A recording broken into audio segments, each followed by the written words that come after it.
पूरे देश को स्पष्ट कर देना चाहता हूं, धारा 370 इतिहास बन चुकी है, वो कभी लौटकर नहीं आने सकती, हम आने भी नहीं। धारा 370 ही वो कड़ी थी जो कश्मीर के अंदर युवाओं को हाथ में हथियार और पत्थर पकड़ाती थी। नरेंद्र मोदी सरकार ने यहां आरक्षण को जमीन पर उतारने का काम किया है। उमर साहब, चुनाव का नतीजा जो आए वो आए, हम गुर्जर, बकरवाल और पहाड़ी के आरक्षण को आपको छूने नहीं देंगे। बड़ी दुख की बात है, विगत दिनों में एनसी का एजेंडा मैंने पढ़ा है और एनसी के एजेंडे को कांग्रेस का मौन समर्थन भी मैंने देखा है, मगर मैं आज आप सभी पत्रकार भाइयों के माध्यम से पूरे देश को स्पष्ट कर देना चाहता हूं,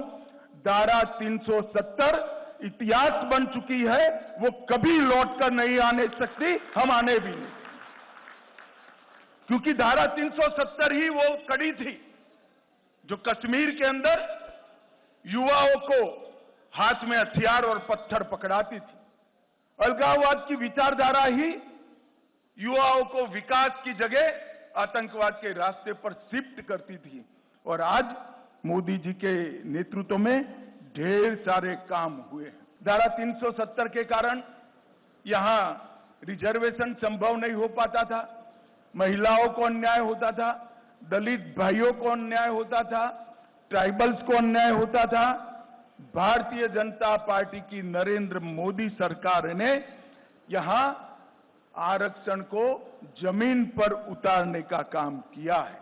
आज एससी वर्ग का भी आरक्षण हुआ है, आर्थिक रूप से कमजोर वर्ग का 10% आरक्षण हुआ है, ओबीसी का आरक्षण बढ़ाया गया है, गुर्जर, बकरवाल और पहाड़ियों को सालों से जो आरक्षण नहीं मिलता था, उसको आरक्षण देने की शुरुआत नरेंद्र मोदी जी के नेतृत्व में हुई है।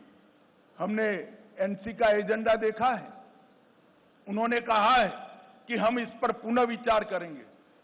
मैं श्री उमर अब्दुल्ला को बताना चाहता हूं, उमर साहब, चुनाव का नतीजा जो आए वो आए, हम गुर्जर, बकरवाल और पहाड़ी के आरक्षण को आपको छूने नहीं देंगे, ये बात आप याद रखना। ये भारतीय जनता पार्टी का संकल्प है।